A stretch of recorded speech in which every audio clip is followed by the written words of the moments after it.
Hello dear students, मैं नीलम आज की आपकी मैथ की क्लास में आपका स्वागत करती हूँ। तो चलिए शुरू करते हैं आज का टॉपिक। आज बच्चों है अभाज्य गुणनखंड।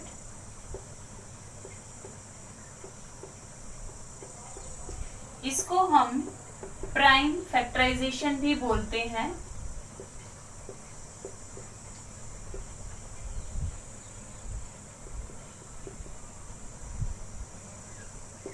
वैसे तो प्राइम नंबर्स और अभाज्य संख्याएं क्या हैं ये आप पिछले वीडियो में देख चुके हैं, फिर भी मैं एक बार आपको रिवाइज करवा रही हूँ।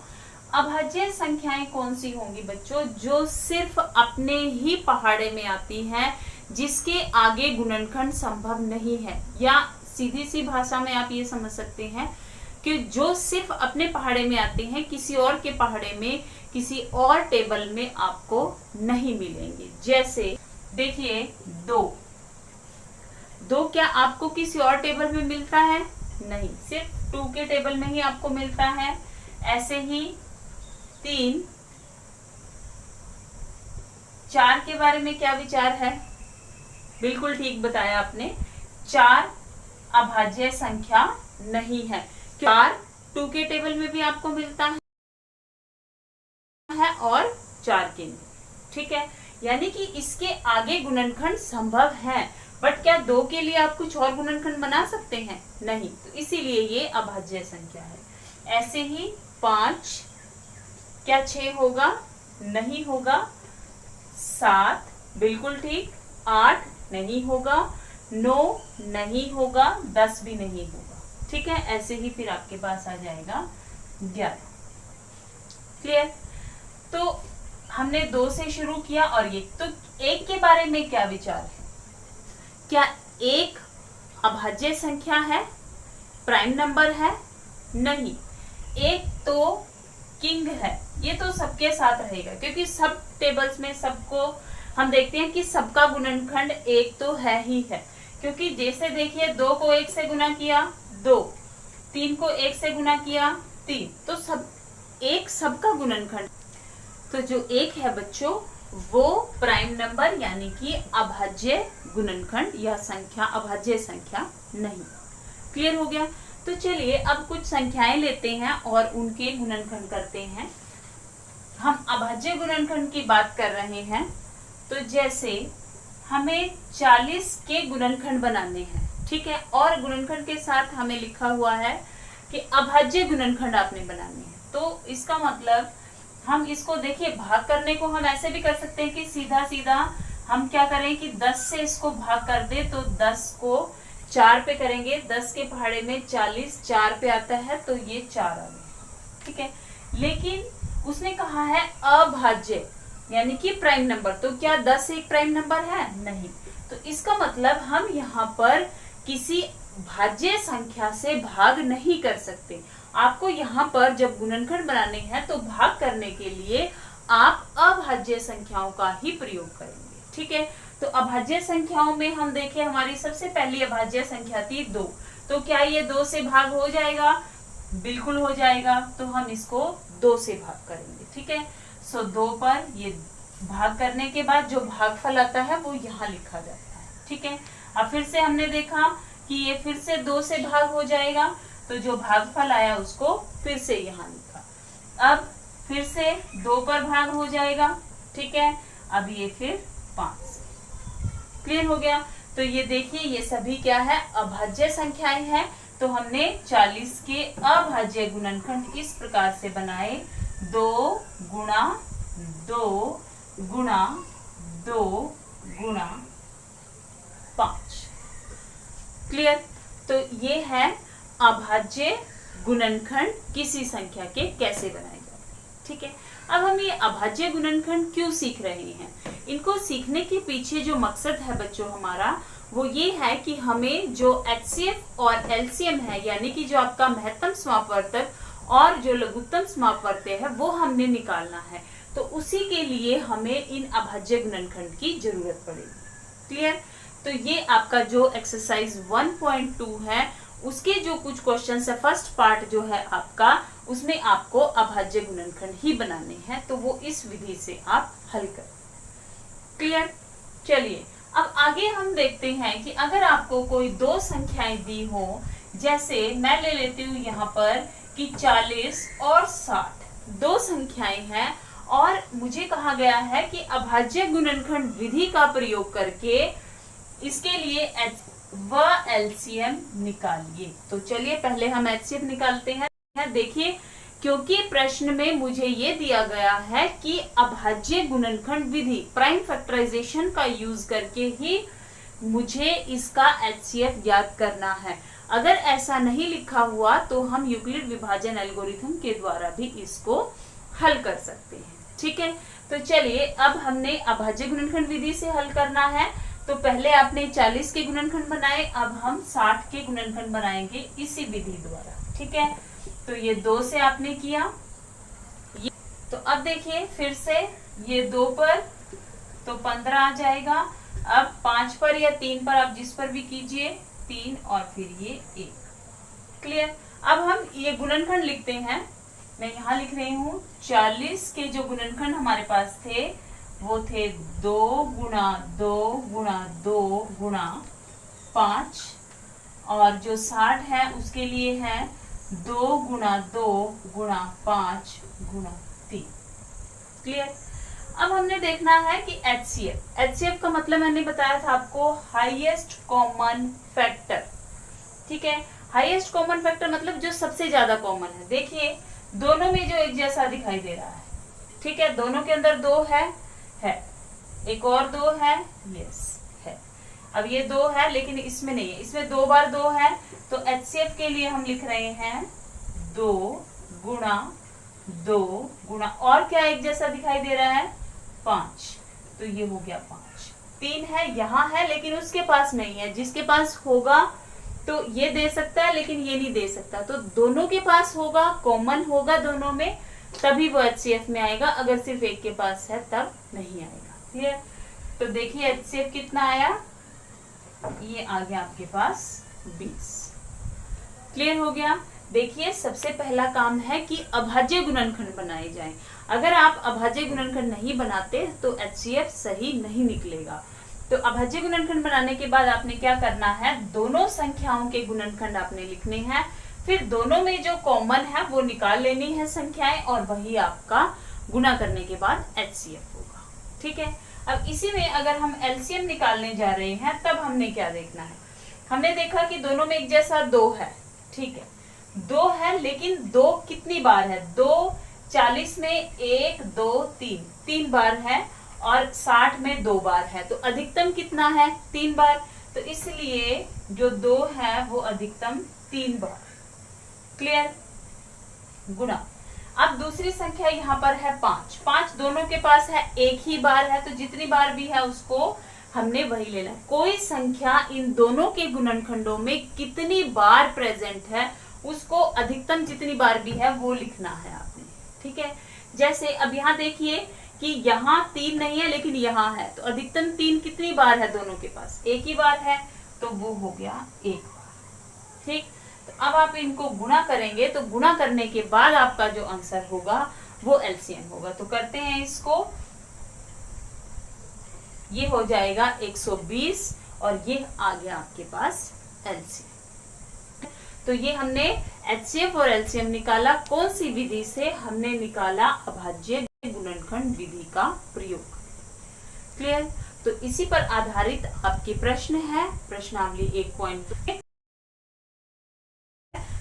अभी मैं फिलहाल एक क्वेश्चन और आपको करके दिखाती हूँ ताकि से स्टूडेंट्स, नेक्स्ट मैं आपको एग्जांपल दे रही हूँ। जैसे एक्सरसाइज का ही क्वेश्चन है आपका कि 26 और 91 का आपको एचसीएफ और एलसीएम निकालना है और मेथड आपको सेम यूज करना है, अभाज्य गुणनखंड विधि। ठीक है, तो चलिए इसको हल करते हैं। हम पहले 26 के गुणनखंड बनाते हैं, अभाज्य गुणनखंड बनाने हैं। तो देखिए 2 के पहाड़े पर ये भाग होगा तो ये, ठीक है, और फिर 13 के टेबल में चला गया।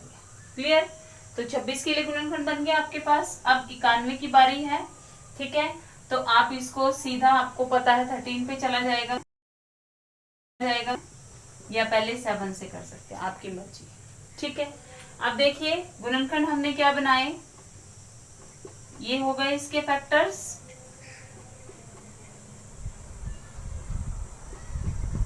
देखिए अब हमने क्या करना है, HCF के लिए देखना है। तो HCF के लिए क्या होगा कि जो दोनों में एक जैसा है कॉमन, तो कॉमन सिर्फ यही है, इसके पास भी 13 है, इसके पास भी 13 है, ठीक है। 2 इसके पास है लेकिन इसके पास नहीं है, इसके पास 7 है लेकिन इसके पास नहीं है। जो दोनों के पास होगा कॉमन होगा वही HCF होगा। तो HCF कितना आ गया 13। क्लियर। अब हमने निकालना है LCM। LCM में देखिए यहाँ 2 है, 2 कितनी बार है, एक ही बार है, यहाँ कहीं है नहीं है, तो 2 एक बार है तो एक बार आ गया। 13 देखिए एक ही बार है, यहाँ देखिए इसके पास भी एक ही बार है, इसके पास भी एक ही बार है, तो अधिकतम कितनी बार है, ज्यादा से ज्यादा जितनी बार होगा उतना ही। अगर ऐसा होता कि यहाँ 13 into 13 होता बाय चांस, तो फिर क्या होता कि हम यहाँ पर 2 बार लिखते, क्योंकि अधिकतम 13 जो है वो 2 बार आया होता, ठीक है। लेकिन अभी क्या है, अभी एक ही बार है तो इसीलिए एक ही बार आएगा। क्लियर। तो 2 into 13। अब देखिए अब आ गया 7, तो 7 इसके पास है, एक ही बार है, तो ये मतलब कोई भी नंबर छूटना नहीं चाहिए, जो भी नंबर है वो हमने उसको यहाँ पर यूज करना है। क्लियर हो गया।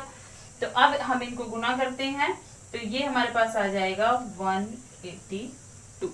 तो आपके पास जो HCF है वो आ गया 13, जो LCM है वो आ गया 180। क्लियर। तो इसी तरीके से आपने इसके बाकी क्वेश्चंस को भी सॉल्व करना है। तो चलिए लेते हैं नेक्स्ट क्वेश्चन।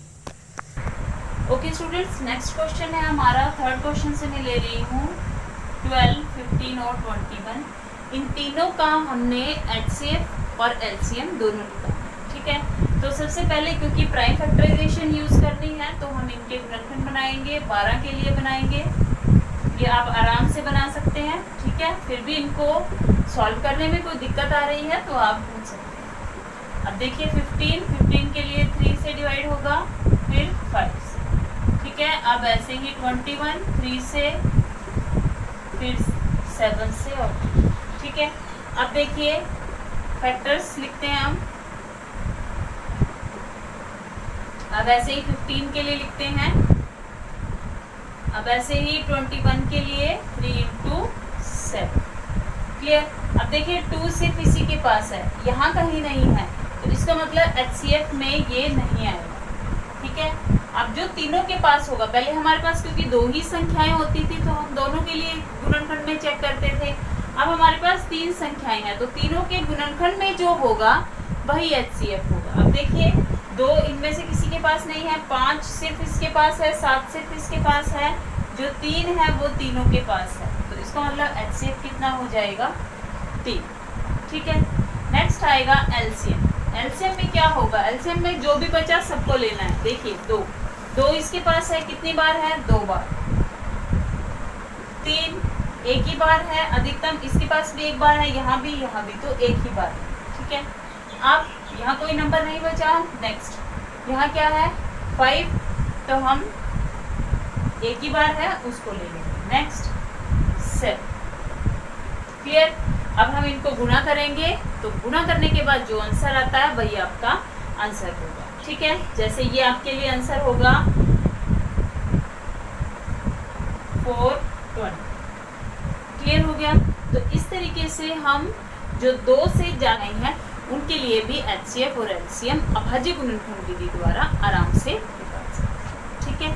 तो चलिए लेते हैं next question. Okay students, next हमारा जो टॉपिक है वो है relation between HCF and LCM।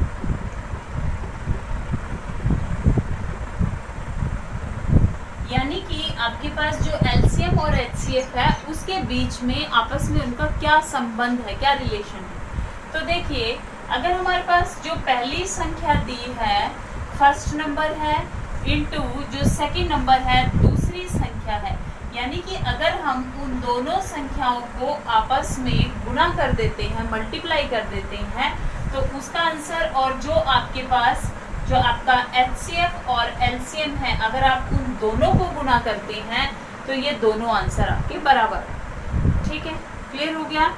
आपके पास जो 2 संख्याएं दी हुई हैं, अगर उन दोनों संख्याओं को आप गुणा करते हैं और HCF और LCM निकालकर उन दोनों को गुणा कर देते हैं तो आपका दोनों साइड का आंसर बराबर आएगा। ये आप अभी आपने अपना फर्स्ट क्वेश्चन किया है, आपने सेकंड क्वेश्चन किया है, तो आप चेक कर सकते हैं।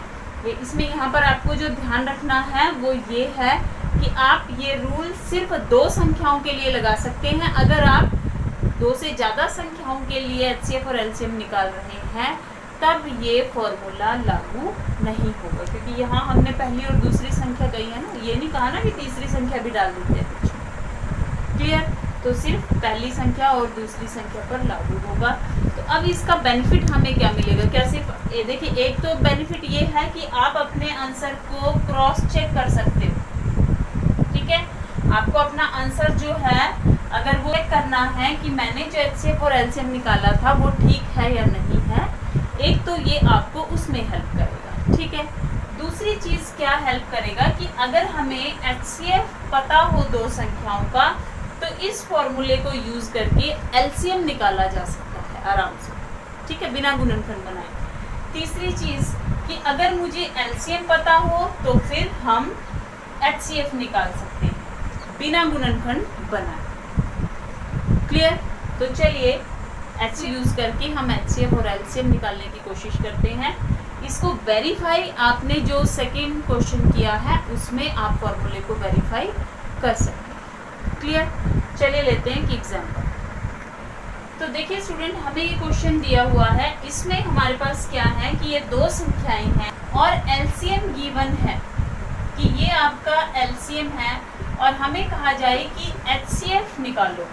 तो अब मुझे पता है तो गुणनखंड बनाने की जरूरत नहीं पड़ेगी मुझे, मैं सीधा फॉर्मूला लगाऊंगी पहली संख्या गुणा दूसरी संख्या। पहली संख्या क्या है 96 इंटू दूसरी संख्या क्या है 404 बराबर एचसीएफ कितना है हमें नहीं पता क्योंकि हमें फाइंड आउट करना है।